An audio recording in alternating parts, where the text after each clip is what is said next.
Hey guys, something I've realized is that you don't really know much about me. And so I've decided that I'm going to share my testimony and just kind of let you guys know a little bit more about myself and about my history and kind of more who I am and kind of how I became to be the man that I am today. So I want to start off with I was born in Oakland, California, for one. I was born into a Christian family.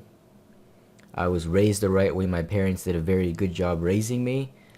I grew up loving the Lord.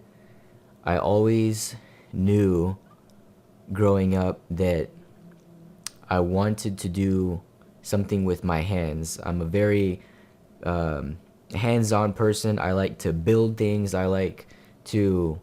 I was really into wood actually. I was really into wood and I was into building when I was younger actually. And it was really interesting because I used to just build things when I was a kid. I used to play with Hot Wheels and ride the cars along the tracks and do all this crazy stuff. And my parents would get mad at me and yell at me, and it was a lot of fun. And that's the reason why. I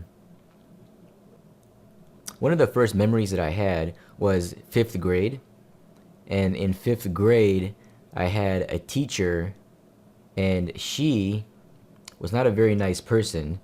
She would criticize the entire class. She would always say things to make us feel down. She would always make say things to make us feel like we're worthless. And something that I really feel strongly about is when someone speaks into your inner core, especially when you're a child, when someone speaks into your inner core and tells you who you are at that young of an age, that is catastrophic because when you're growing up from childhood to adulthood, whatever people tell you when you're a kid, that's what you believe when you become older and you become to adulthood and when you grow into an adult. So I remember one specific scenario when I was eating. I was actually around the lunchroom and I overheard my teacher saying, "My students are so stupid." And I was thinking, is that me that she's talking about? She's talking about me? Am I stupid? And I realized, yeah, she was talking about me. She was talking about the entire class. She had no respect for any of us. And that really just ruined my self esteem. That ruined the way that I felt as a boy at that time. I felt completely worthless. I felt completely shameful. And I remember when I was in very young, in the fifth and sixth grade in junior high school, um, I would have very weird dreams and I would have demonic thoughts kind of going through my head. And I remember having a lot of dreams growing up that I was in a car and the door in the back would come open and I would just fall out of the car and my parents would keep driving away. And I had this reoccurring dream two or three times in a row, and it was crazy because I had no idea what that dream meant. I had no idea what it meant that I was being dropped off in the middle of nowhere, that I was it felt like no one cared about me. It felt like I didn't have any purpose in life. And I feel like that started with my elementary school years, honestly. And it's such a big deal to make sure that people are speaking positive affirmations to you because who you think you are when you're a kid is who you become when you become an adult.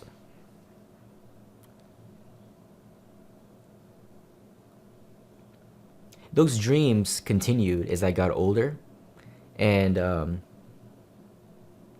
one thing I really remember was, especially when I was in my high school years, actually, I One of the things that I struggled a lot was with sexual addictions. And these are things that many teenagers struggle with on a regular basis. And it's not okay that we're not addressing these things in the church, for one. And it's not okay that these subjects are taboo or whatever you want to call it. It's everyone wants to feel loved. Everyone wants to feel cared about and cherished. And these are the reasons why I was doing this, because I didn't feel loved. Not that my parents didn't love me, they did.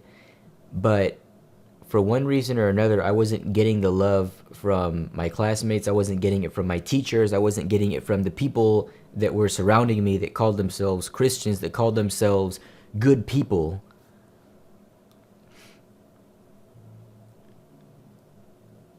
I remember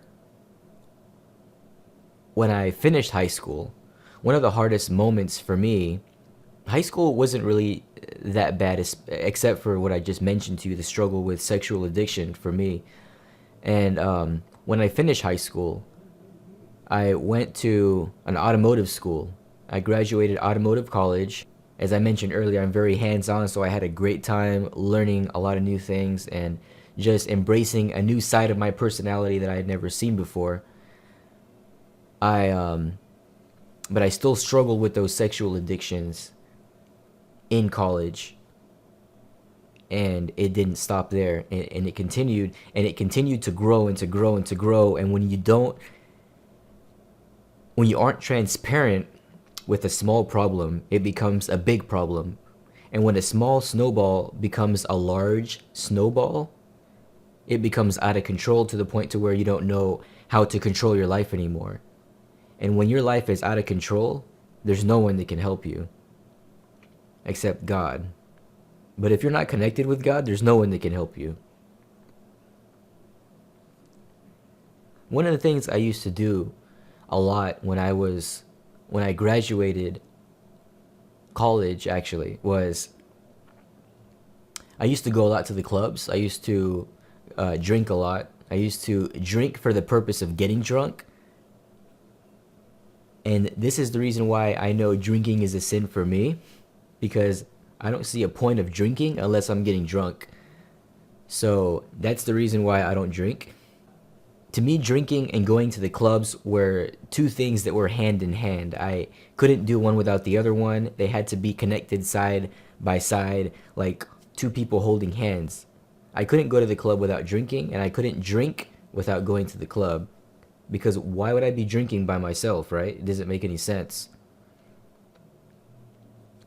I struggled a lot with loneliness and with suicidal thoughts, like many people in America and even in the world struggle with, that no one wants to admit it. But guys, we all struggle with suicidal thoughts. We all struggle with depression. We all struggle with lust. We all struggle with sexual addiction. We all struggle with these things, but no one wants to talk about it. No one wants to admit it. Well, I'm going to admit it because I'm being real and this is my life.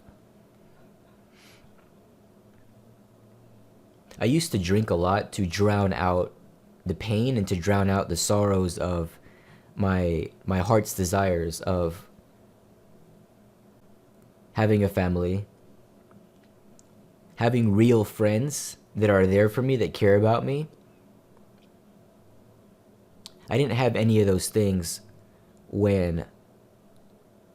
after I graduated high school. I didn't have any of those things at all. And I was just simply living my life however the hell I wanted to. I'm just going to be honest with you.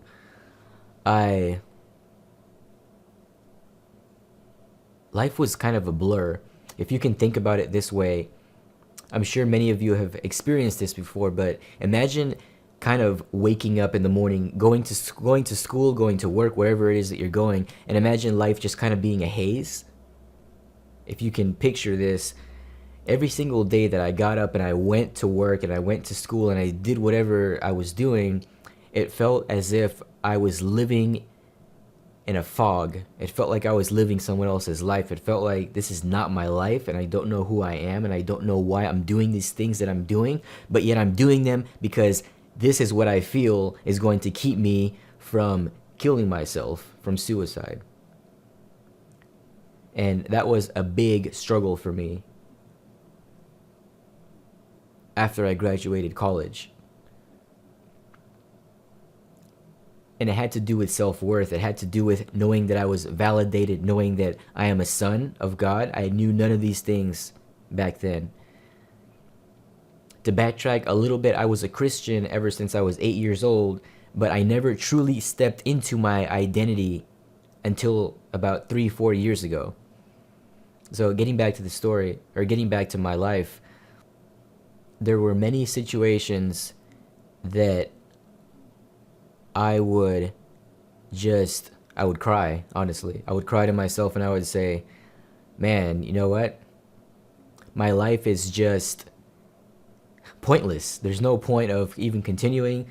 I don't even understand who I am anymore or why I should even continue living and breathing every day. It doesn't make any sense to me. And if I can't find a reason to live, I'm going to find a reason to die. That's exactly what the devil wants. He wants you to believe the lie that you are nothing, you are worthless, you don't have any purpose in your life. And those are the biggest, fattest lies that anyone can tell you. And I'm here straight up to tell you that right here, right now. Don't listen to that. One of my worst experiences and encounters that I had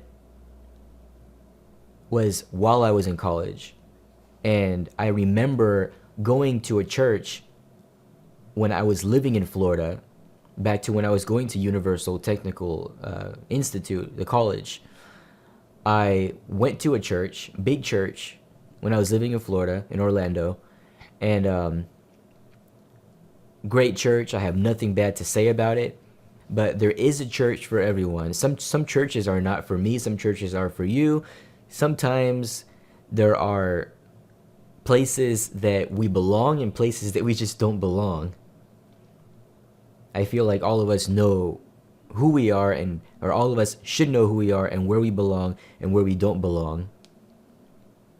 When I stepped into this church this one night, I was really just depressed.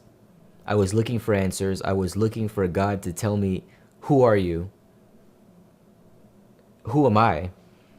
I was waiting for God to tell me who I was as a man, what my life purpose was, what I was going to do with my life, and how I was going to make that happen.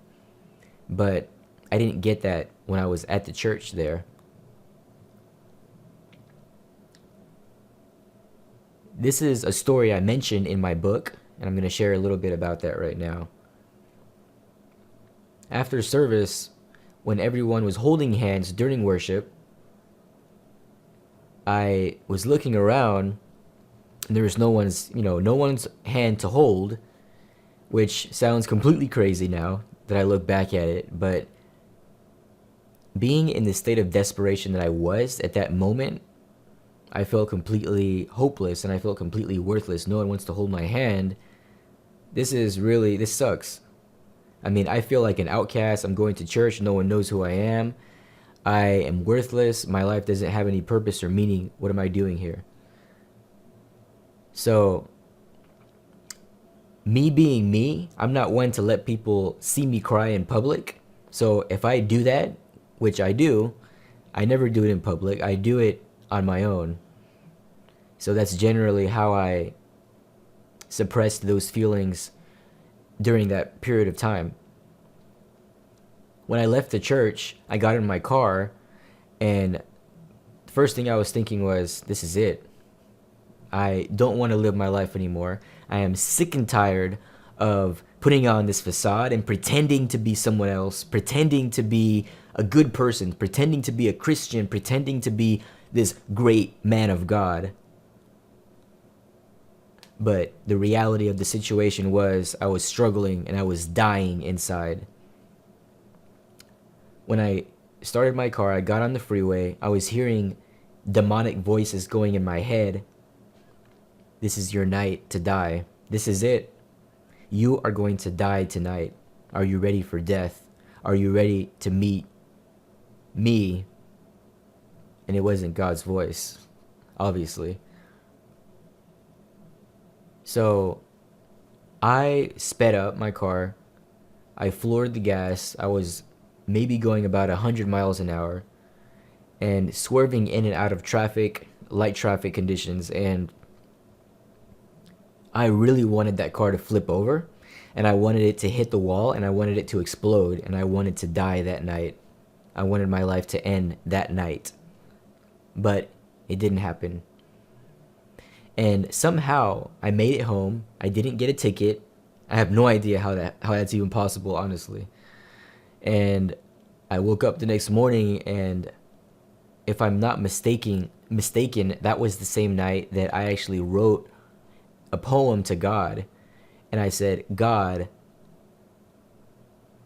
what is the purpose of life? What is the meaning? Is it to have a fancy car? Is it to have a nice house? Is it to have the white picket fence? Is it to have all these amazing material possessions? Is that really what it's all about? Because if that's life, I want nothing to do with it. If that's what life is all about, is material possessions, I want nothing to do with life. It doesn't make any sense to me. It's a waste of my time. It's a waste of my breath. It's a waste of my spirit living out whatever it is that I'm trying to figure out. It's a waste, is what I said to myself. I don't want to live my life if that's the way it's going to be. And from that period, continuing forward, I would, from time to time, go to the clubs. I would hide it from my friends and family that loved me and cared about me. I didn't care about them, obviously, because I was hiding all these things from them. These are a lot of issues that I struggled with when I was growing up. And I even struggled with into adulthood as well.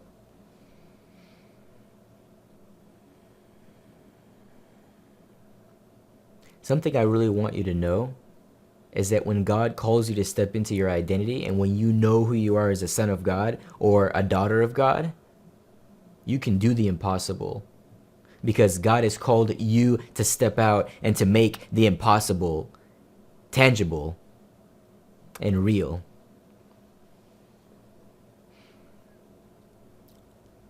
And as I mentioned in my first video, at work, this woman comes in, Elizabeth Rasinger, and she completely changes the way that I view Christianity as a whole. And when I meet her, she tells me about the supernatural aspect of God. She tells me about the miracles, the signs and the wonders and the healings and the testimonies. And I want to be straight up with you guys. These things are superficial. That's not really what God is all about. God is love, number one. And while the supernatural is amazing, while the supernatural is awesome, and I love it and I step into it as much as possible, it's more awesome to know that God just loves you and he loves me just the way I am. That's even more amazing than any miracle, than any leg growing out, than any tumor disappearing, in Jesus' name. The most amazing part was experiencing the tangible love of God for the first time in my heart and in my soul. And when I experienced that, I started to have crazy encounters with the Lord, prophetic dreams and visions for the friends around me that were coming to pass. I had never even experienced anything like that before in my life. It was freaking me out, but it was exciting. It was really amazing, and it's something you can experience too. But it wasn't the experiences necessarily that drew me closer to the Lord's heart. It was the love behind the experiences that drew me closer to the Lord's heart. When I went to Bethel Church for the first time, that completely changed my whole perspective on God and what God can do and God's power and God's love. Number two, his power and his love. I feel like those two are intertwined together like a rope. And God's love and power are so amazing and so intertwined and connected to one another that you really cannot separate them Because as a rope, the power is the strength of God, but the love are the strands around that hold that rope together. If that really makes any sense at all, which I have no idea if it does, by the way.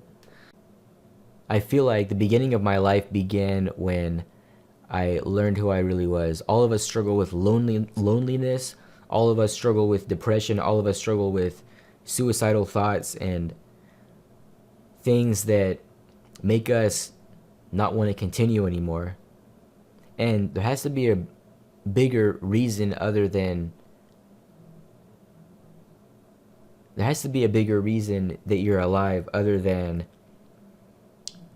simply building your kingdom on earth. Because really what it's all about is building his kingdom on earth. And when you remember that and you know that, what you're doing is you're building a legacy for yourself that will carry on into someone else's life. And that will make other people continue your legacy when you pass on, when you die, when you travel into heaven, when you make it to the next life. One of the things I feel really strong is that you are such a powerful person. What you don't realize is that you carry a sword with you, a spiritual sword. And the sword has a rubber handle on it. And what you're doing is you're slaying the devil. You're slaying his lies. I'm not good enough. I'm worthless. I'm nothing. And you can't do it on your own. You need friends. You need family. You need people that are going to be there to support you, that are going to be there, that are going to help you during those lonely and depressing, fearful moments. That's really what you need.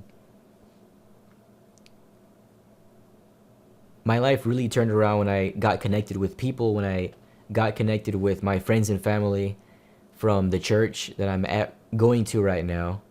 And I feel like ever since then, although I've had battles here and there once in a while, what's really kept me going in my life, what gets me up in the morning, what keeps me going to work every single day, what keeps me breathing every day in passion, is to know that I have a purpose in my life.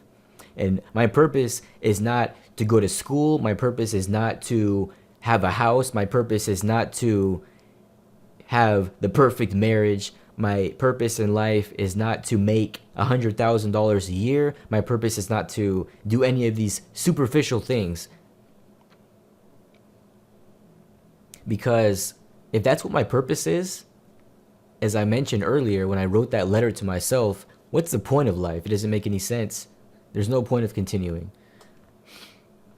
So know who you are, know what your purpose is, and that's what's going to fuel you to wake up every single day to go to that job that you hate, knowing this is not it. Every single day that you step into the workplace, you're planting seeds. And as the story in the Bible, the parable of the farmer says, when you plant those seeds on fertile soil, things grow. You have a harvest. When you plant them in the wrong places, things die. But when you plant them in the right places, seeds are transformed by your persistence, by your watering, by your growth together between you and God. You're watering the seed, God makes it grow. So that's my testimony.